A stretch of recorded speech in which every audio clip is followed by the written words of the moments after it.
How are you guys doing today? Doing Good, how are good. you? So today we're missing Haven. Haven's not here. Welcome back to our Blurred Box podcast with Sophie, Pooja, Chloe, and Haven, but she's not here today. Haven's in spirit. Yeah, she's busy in Yes. debate or something.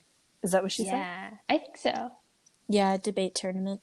So let's wish her luck for the debate tournament. Good luck, Haven. Good Yeah. luck.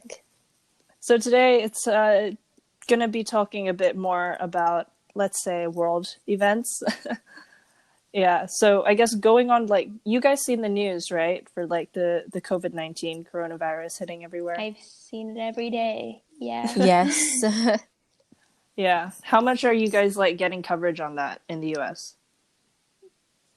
Pretty good amount, but it's not that widespread, maybe. I think there's quite a bit of coverage on it. I mean, at least I see it every day whenever I turn the news on.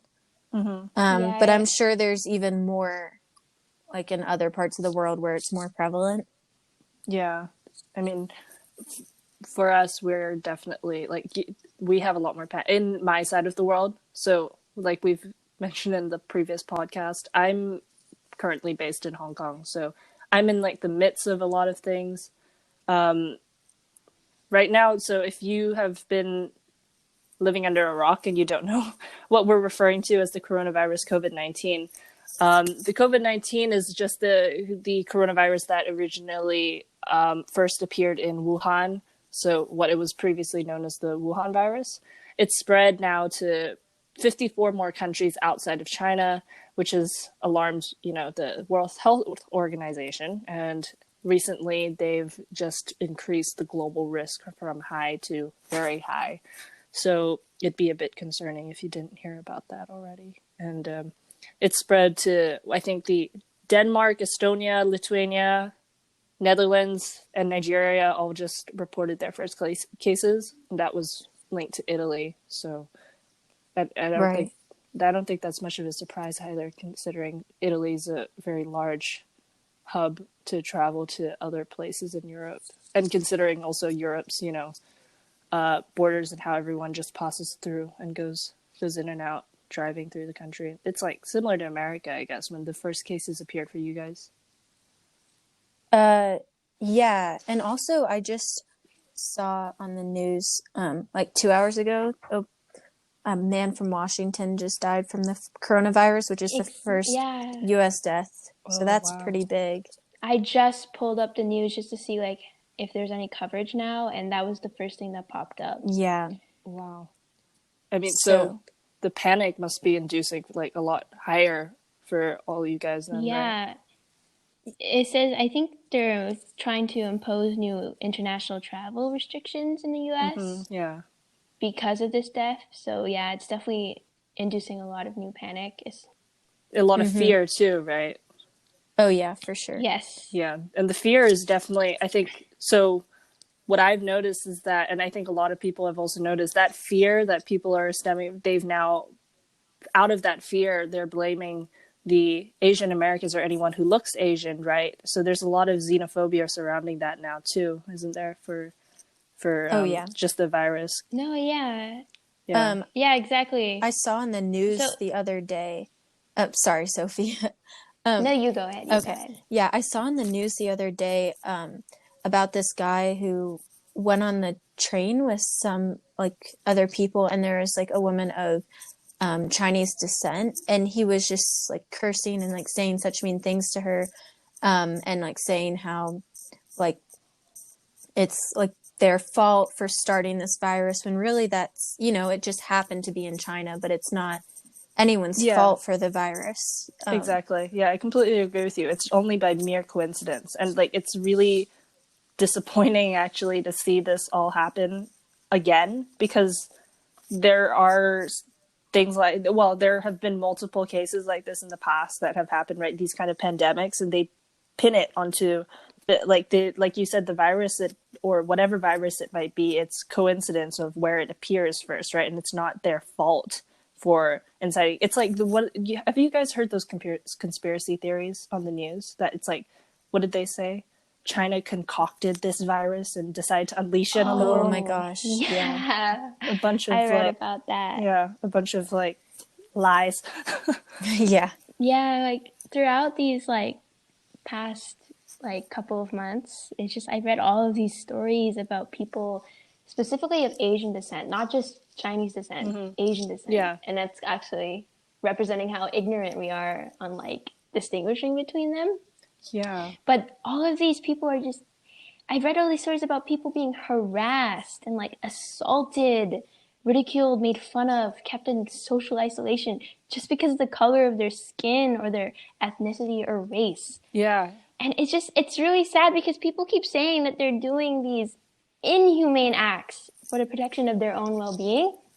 But please, let's just not excuse this behavior and to think this is anything other than xenophobia, because it's not right to physically assault someone or harass someone just because of the color of their skin. Oh no, yeah, it's happened before too, though, which is even more disappointing and even like just more sad, and it says a lot about our society and just the way that we operate and the mindsets a lot of us have. If you remember, like in 2009, we had the H1N1 swine flu, and that was first found in Mexico, right? And like the COVID-19, there's like the World Health Organization declared that the global health emergency too, and that had like 550,000 deaths. And also from the same thing, right? The Mexican people were having racially insensitive and anti-immigrant comments, like all targeted towards them. I feel like it's embedded in our society because it stems from so long ago in our past. Like, yeah, I'm not like fully like fluent on the details, but like I remember like Black people were like isolated because people thought that they were the cause of syphilis or other diseases. And this was like the pillar for one of the reasons why we have the Jim Crow laws. Yeah. So it extends so far back in our past, and it's just really sad that we're not thinking about the people that are dying and showing empathy towards them. Yeah, exactly. I think you hit that point really well because, you know, the thing is that nobody is really showing compassion for the Chinese people or the people in Wuhan specifically who were the most affected in the beginning, right? We make it clear that it was in the beginning because now it's just spread everywhere. But like they called it, there's like also this like underlying thing that a lot of people, it's like subconscious too, because when you call it the Wuhan virus, people who are still calling it the Wuhan virus instead of the global pandemic, that gives you an idea as to what they're thinking, right? And also the words that they choose to use. Another thing is that the right now people are not or like even back then, nobody's showing the same compassion for this virus and for the Chinese people just because of race too, if you've noticed that. Yeah. I also want to stem off that point. Like in the beginning, it's getting better now a bit, but like in the beginning when they were talking about the coronavirus, especially when it was coming into the US, they had pictures of like Chinatown and like San Francisco or other different big cities as their like headline picture. And then they also had pictures of people that of Asian descent wearing masks. And it's just portraying this picture, and it's also inducing more xenophobia, which is really bad, I think. I think the media should stop, fueling this fire. By like doing these like, it's not even like facts. They just probably pulled up some random picture about something that was related to Asian culture. I really don't like that. Yeah. And to give you guys some insight, because you can't see us. Personally, for me, I am of Asian descent. You can't see me, but I'm telling you, and you can take my word for it.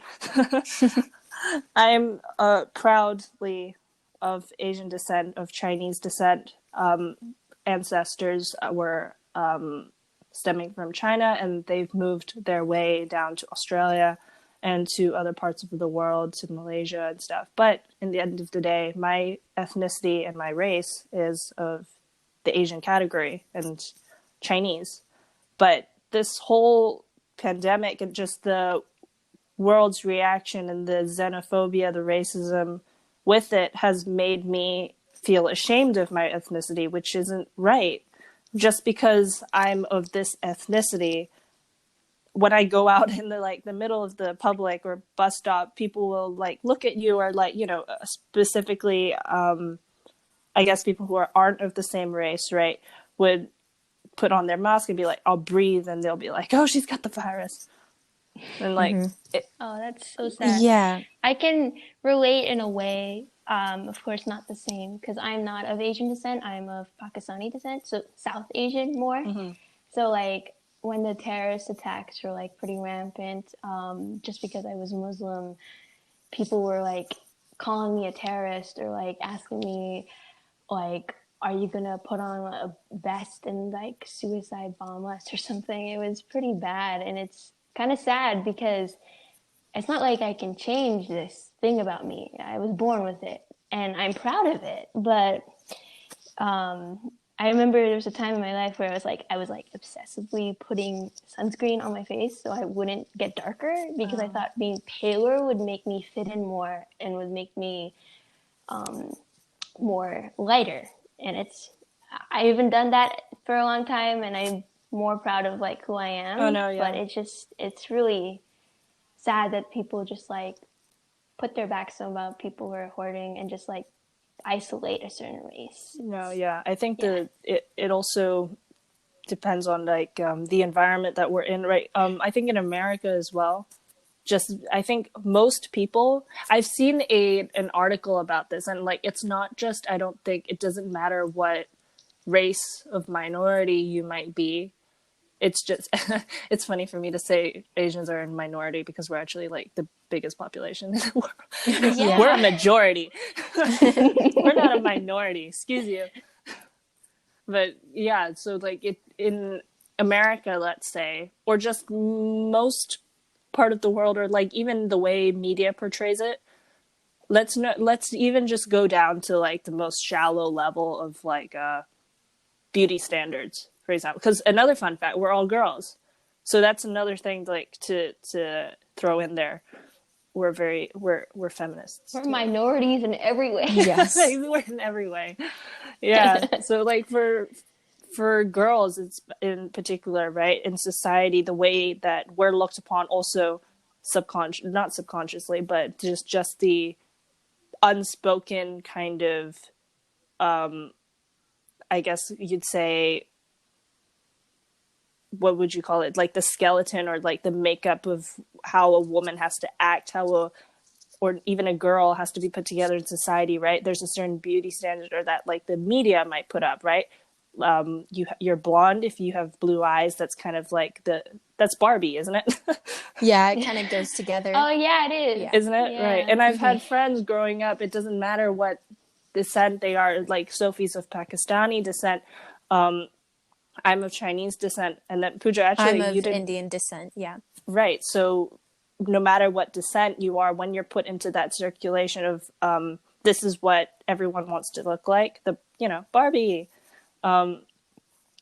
That's what people want to look like, and then that makes people not people, just all girls in general feel like that they're not pretty, or they're not good enough. They don't fit into the society because of the race that they're in. And this is real because, like, I mean, I don't know about you guys, but I've had friends definitely growing up telling me, they're like, no, I wish I wanted to like dye my hair because I don't like my black color hair. I want to make it blonde so that I fit in, or like, so I'm looking prettier, or whatever, or whatever. Right. I mean, I don't know if you guys have experienced that, but I've definitely had a lot more than, I don't know whether it's normal, but I've had people talk about that. I know this was pretty recent. I think it was fairly recent, 2 years ago, when Barbie released a whole collection of Barbie dolls. They released Barbie dolls that resemble famous people.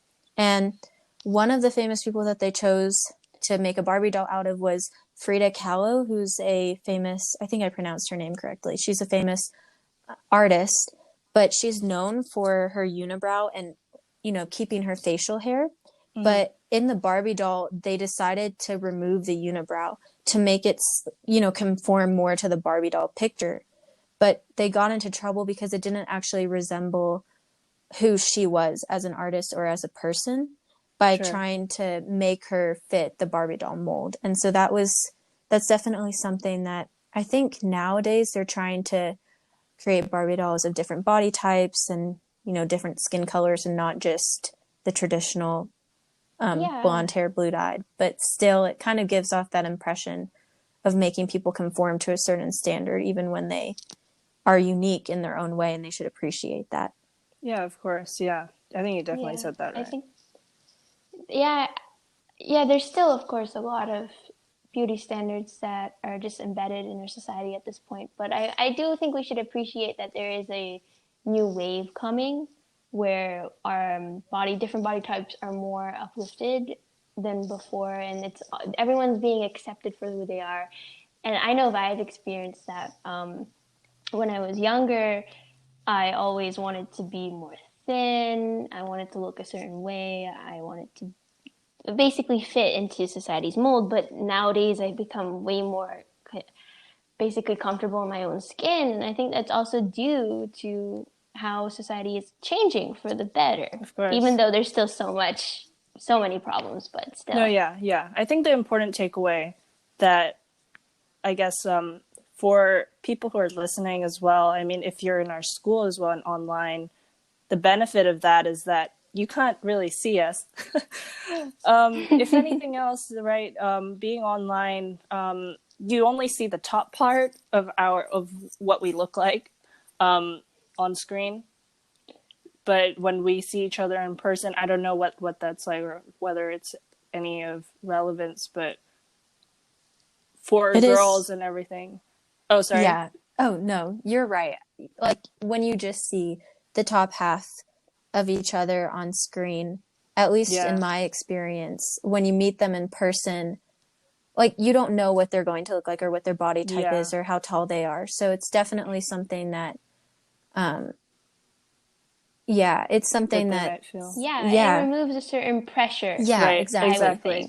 But like for new online students, or I don't know whether our OHS students or community might even feel this, but if it does, I think it's important for, like, since we're on the topic anyway and we've been discussing this, don't feel that you should be ashamed of what you look like, or just wear it proudly, I think is what the three of us are trying to get at, especially in our online environment where we're very comfortable, and as we should be, we're very comfortable just being on screen. Meeting people in person, obviously, like Pooja and Sophie have said, it's a different pressure, but take off that pressure by being comfortable with yourself, being comfortable with whatever descent you are, and going back to the coronavirus, be proud of what ethnicity you are, right, as well, and being a girl too, wear that proudly, because it doesn't really matter, to be honest, as long as you're doing what you think is right in the world, or chasing after whatever you think you're passionate about. I think that's the most important thing, right? Right. Yeah. Yeah. Exactly. Couldn't have put it any better. And I also wanted to mention that I think another common misconception is, I think Chloe kind of touched on it earlier, but even though the coronavirus originated in China doesn't mean that you have to be Chinese or of Asian descent to actually have the disease. It spreads to everybody, and it's kind of a false perception to kind of think or target people of Asian descent and just think that they're the only ones who can have the coronavirus, when it's clear that even, it's spread to European countries, especially Italy, where the majority, I don't think, is of Chinese descent. They're of, the xenophobia. The xenophobia is definitely spreading a lot faster than the virus itself. Yes. The coronavirus just views us as human, because in reality, we're all just the same. Mm-hmm. It doesn't matter about the color of our skin or any other thing we have. It's just because we're human. Yeah. Another point that I really got really frustrated about. I was reading the news and whatever, and I was I had to say this, and I think I did say this earlier, not on the podcast. I said this somewhere else, but the virus doesn't care whether you're black or white or yellow or whatever you are, like we've been saying. And then it also doesn't care whether you're gay, straight, transgender, bisexual, or whatever whatever you are, whatever you identified, and it doesn't respect borders, as the WHO have put it as well. That's the main thing that also people just failing to internalize.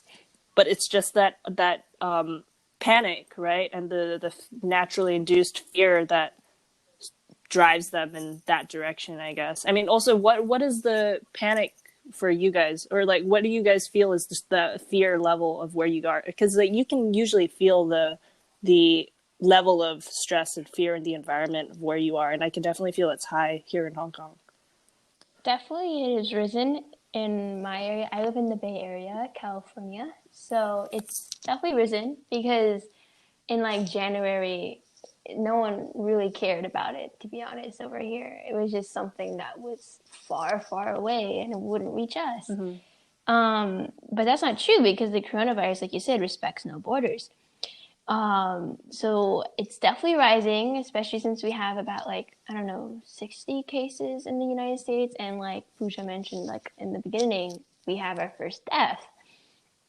So honestly, I still think the panic isn't as high as the other places, I would assume. But I was reading this story about it in Hawaii where people are stocking up with all these supplies like tissue paper, hand sanitizer, all that stuff. And Costco is getting like sold out, like they're running out of stock, which is kind of shocking to me because I never would think Costco would run out of stock. We have no like toilet paper either. Yeah, our shelves are like empty of like the exactly. The so I was reading about it, and it was like there was such long lines and to get like toilet paper in it, and Costco had to limit the amount you can get for each person, and people had to wake up super, super early to like avoid the rush and try to like snag something. It was pretty scary just to think about it. I'm kind of glad that it's not the same over here, but it's just showing that panic is a very strong motivator in how we live our daily lives. So just it's kind of inevitable at this point. As like a separate note, Costco is huge, isn't it? I mean, I've never been to a Costco. It's huge. Yeah. It's ginormous. I've seen like photos. Isn't it like a really huge warehouse kind of like looking thing? It's a big warehouse. Yeah. It's really big. Let me see if I can search up like the square footage of Costco. Is it like, so I can't imagine that. Like for you guys, like how big that is, and you guys have toilet paper like running out? Yeah. So, okay. The average Costco store is 144,500 square foot. That's crazy. That's not a supermarket. What are you guys doing over there? The smallest is only 73,000 square feet. That's the smallest. That's guys, so big. That's not a supermarket. That's where we are. No, it's a warehouse. Our shelves are like library shelves. Like they're not even and we have like a normal ceiling. Like from what I saw in the images for like Costco, your ceiling goes like really, really It's high. so high. Yeah. Yeah, it's huge. Wow. I know in my experience compared to earlier this year, right now they're emphasizing washing your hands. So one of the things is just washing your hands for at least 20 seconds. Like, I don't know, whenever you touch something or, you know, and then also just if someone's coughing, like they've emphasized coughing or sneezing, to just kind of stay further away, which, you know, it's good to take precaution, but it's also not to the extent where you're just so paranoid that you are avoiding, you know, just normal conversations or your daily social interactions. So it hasn't reached that extent yet, but no, I think you hit right on the paranoia as well. Like it's the paranoia together that also incites the racism and xenophobia, I think. Yeah. Yeah, we have bought a lot of hand sanitizer. That's like as far as our paranoia has gone in our family and like my friends. I know, my mom too. Hand sanitizer. Yeah, no. It's just like whenever, like periodically throughout the day, just like, okay, just hand sanitize your hands just in case. Because it's also big thing. Mm-hmm. The flu is so rampant right now. It's like one of the deadliest flu seasons in like the past few years, and it's like no one really cares Oh about that yeah, they were talking apparently. about that too. Yeah, but like the paranoia here in Hong Kong. Like my grandma came over the other day, and she was like telling us about how people were so scared, like we just said, to like shake hands or get near people and have conversations. She said some of her friends, or if it wasn't her friends, she saw people like on the street. They don't shake hands, and they do the foot bump. They'll like extend their foot and Yeah. be like, all right, 1 foot, 2 foot, all right, give a little bow, nice to meet you, all right, I'll see you later. Yeah, there's a thing where Or it's like, better to give someone a fist bump than to actually shake their Oh, no, hand no, because no, then you're I not. wasn't saying fist bump, like foot But bump. foot foot bump, bump. yeah, I Foot, know. yeah. But still, that's That's like still so. that's Foot Yeah. bump is really extreme too, but that's kind of, yeah. Do you know So how I like, funny that is to see in a business meeting? Like a whole bunch of people just going fist bumping and foot bumping, like 1, 2, 1, 2, but Yeah. I've I've been studying Japanese for the past couple of years, so I was like tempted to just like, why don't I just start bowing to people and show my like utmost respect that way without having to shake hands? I was just thinking how that would like situation would transpire. that would make you And I look think really everyone would like a role model for everyone else. Like everyone would be everyone like, would be follow like, her. what? You gotta It's like, bow to what is people. she doing? Is she gone insane? No, yeah. I mean, But yeah. yeah, but anyway, the whole the whole coronavirus thing is like just started a lot of like panic and stuff, and it's so much chaos in the world. I mean, we started off with like I don't know. I think for just my side of the world in Hong Kong, we started off with like the protests, and now we have like the virus hitting us. For Australia as well, the bushfires, and then now they have this too. Um, Yeah. it's a fun time we live in. 2020 has been going pretty good. Yeah, it's not. Not Yeah. really, but It's not. It's not. Not what we expected, but yeah. No, we're like, I feel like everyone just like 2020 is gonna be a great year, oh guys. no, And yeah. then everything just hits, and you're like, uh-oh. Or like at New Year's Eve party with champagne and like your fancy dress, and I'd be like 2020, woo! And then, yeah, here we are. yeah. Yeah. So I mean, Pooja, for you on, I don't know where your side of the country. I'm in Colorado Springs right now, so Oh, okay. So yeah. not in Arkansas. No, I'm not in, I was in Arkansas last week, but I flew in on Monday, so to Okay. Colorado Springs. Is it any different for you from where it is for Sophie? Because she's in the Bay Area? In Colorado and in Arkansas, there hasn't been too much panic about the coronavirus. I mean, there are a couple people wearing face masks, but for the most part, it's pretty. You don't really see too much panic about the coronavirus, or too much talk about it. But I'm not sure if that will change with the recent news about the death in Washington, or if more cases come. I don't know how that will change things, but I guess we'll just have to wait and see. But I think the most important thing is to spread compassion rather than just hate, because ultimately, if we just keep blaming people and focusing on blaming others rather than trying to find a way to, fix this or help people, the coronavirus is just going to keep spreading. So I think making sure the hate doesn't spread as fast or faster than the coronavirus. Yeah, you're definitely right. No one chose to get sick. That's a big thing people need to realize. Yeah. I remember I was hearing about people like, oh, it's their fault that they got sick. It's their fault that this happened. And I'm just like, why would anyone want to get sick?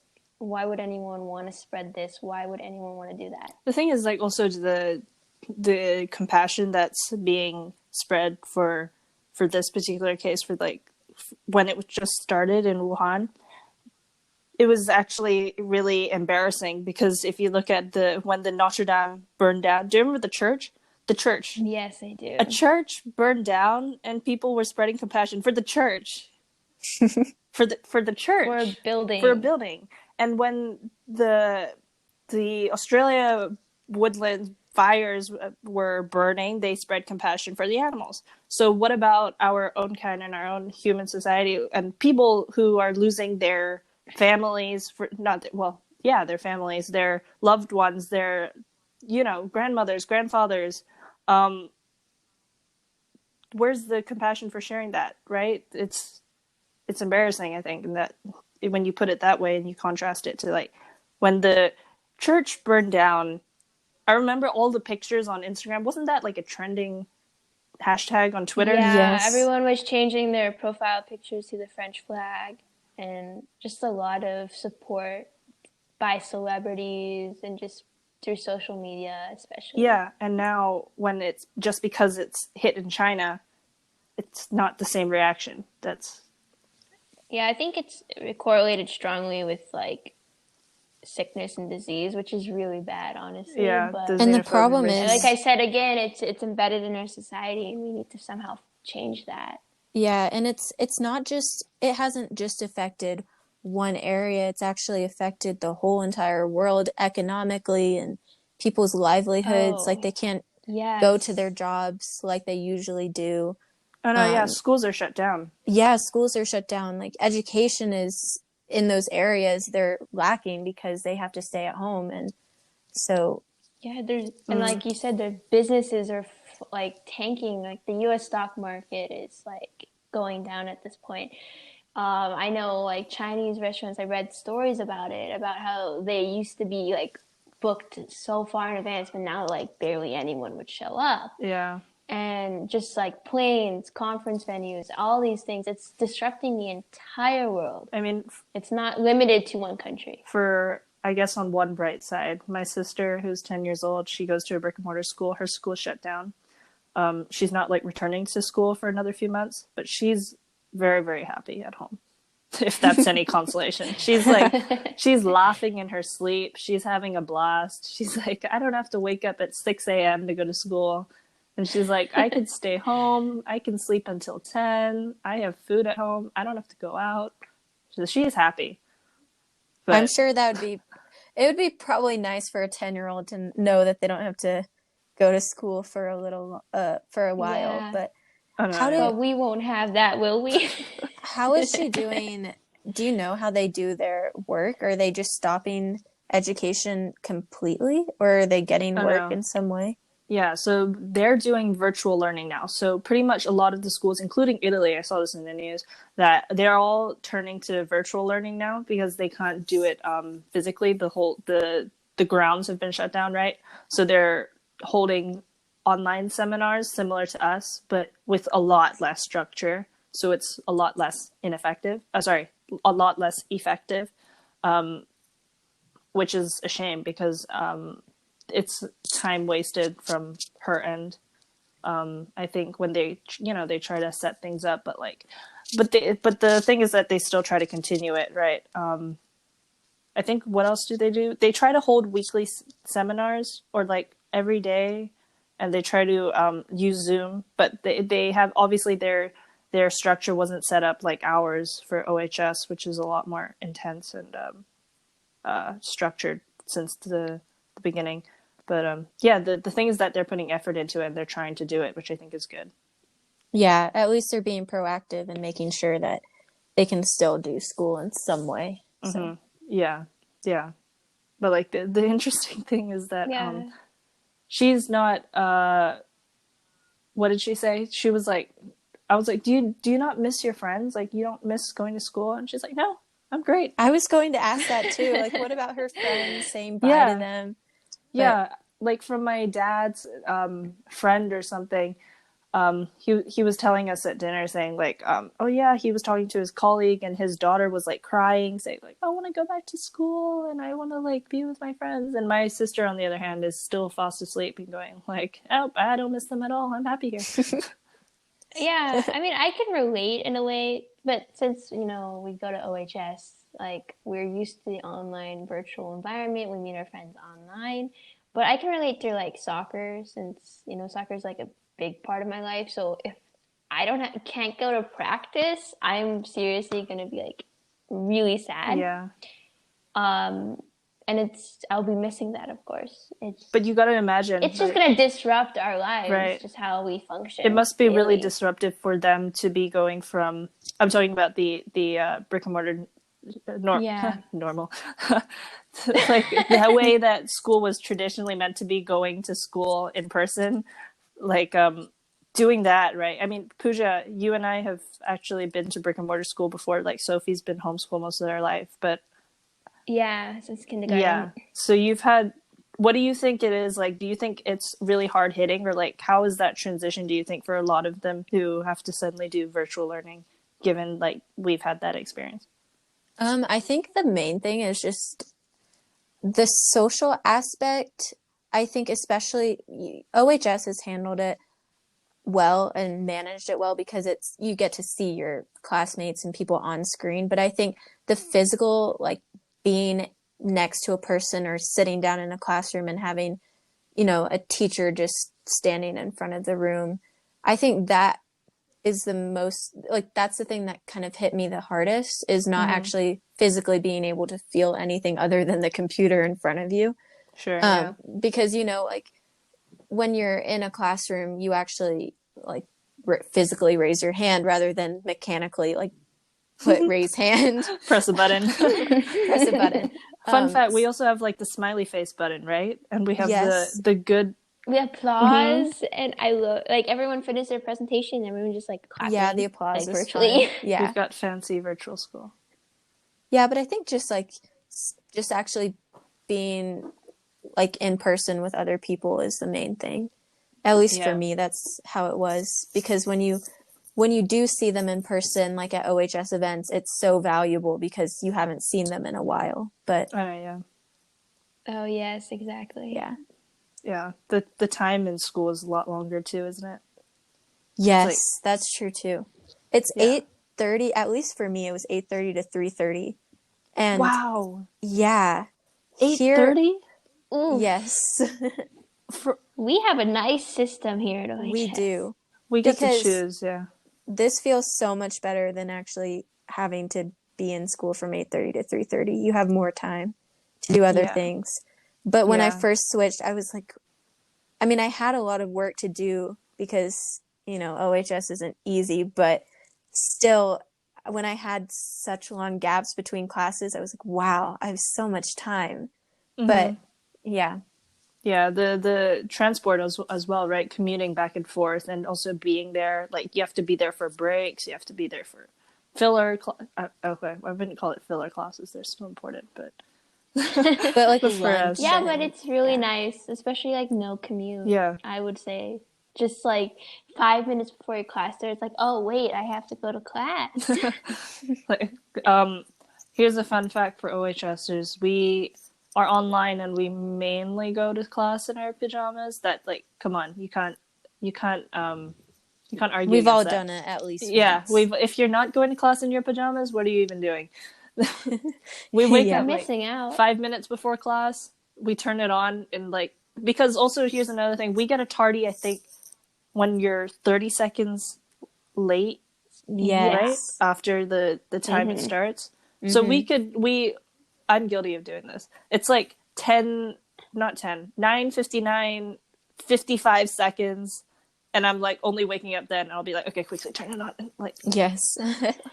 It's so, that's the other thing that's different. There's so many things at an online high school that you can't do at a brick and mortar school, like nearly oversleep and still make it to class on time. Like, we switch that with, like, if you hand in late homework, it's like you can't see it's late in a physical school. For us, right? Yeah. It tells you it's late at, like, it's submitted late. Yeah, but like the thing is that it's due like on maybe 11th of August at 2 p.m. But if you turn it in on 12th of August at 10:59 p.m., it tells you how late it is. And it's like not nice to see that. Yeah. It's like, I get it. It's late. You don't need to tell me how late it is. Oh, I've never submitted something late. So really? No, I did my like very first quiz late because it was not like, since I'm still in the course, it was not counted towards our grade. So I was like, why don't I just skip it? And then I got an email from my professor saying, even though it's not counting towards your grade, you should still take it. So that was the only thing I submitted late. Yeah. Dang, what a great student.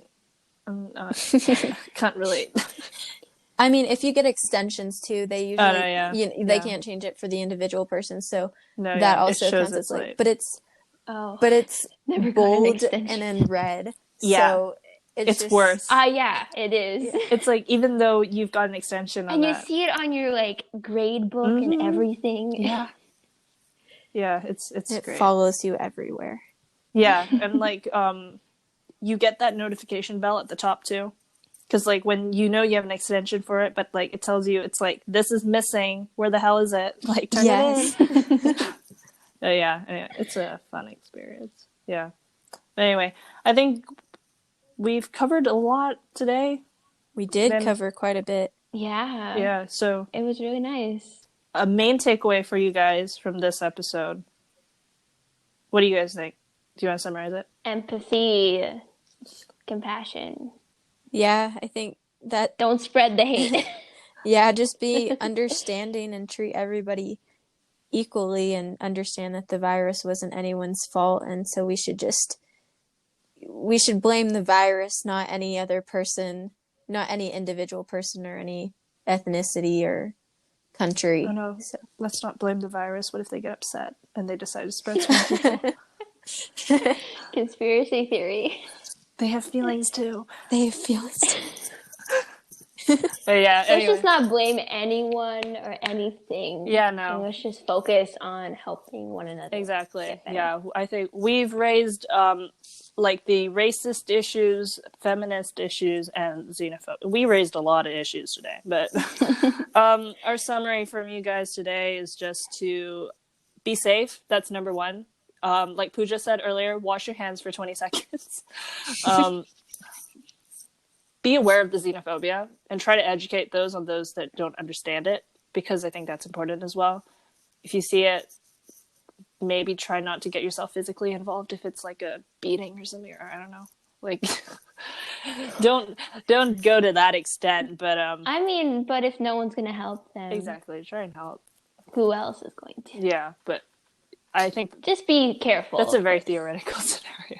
Yeah. I don't know where that came from, but yeah, beware of the xenophobia. I think we also covered on like we touched a bit on the feminist issues as well. It's like our society and what it holds for how women and girls have to be and why it's harder. Also, we talked about being a minority. Wear that all proudly. If you're Asian American and in this scenario right now, still be proud of your Asian descendancy no matter what. It's not your fault. Don't feel that shame.